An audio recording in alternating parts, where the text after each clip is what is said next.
বন্ধুগণ, আশা করি সব ভালো আছেন। এই যে দেখতেছেন একটা গাছ, ঔষধি গাছটি। এটা এখন সচরাচর তেমন একটা পাওয়া যায় না। এটার নাম উলুট কম্বল গাছ। আমাদের আঞ্চলিক ভাষায় এটাকে বলে উলুট কম্বল। জানি না কার অঞ্চলে কি বলে।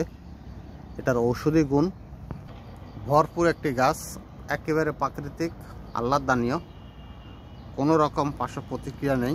এই যে দেখা যাচ্ছে গাছের পাতার, গাছটা এরকমই।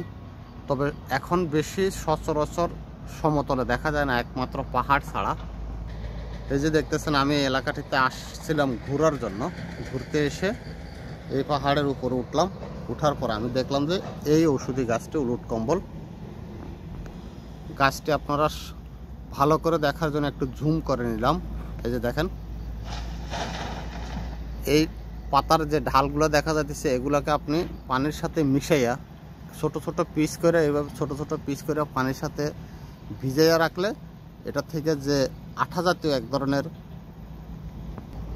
কষ বা লালা জাতীয় এক ধরনের পদার্থ বাইর হয়। এই পদার্থটি শরীর দুর্বলতা কাটার জন্য একেবারে খুবই পরীক্ষিত এবং প্রমাণিত একটি ঔষধ। তো ভালো থাকবেন।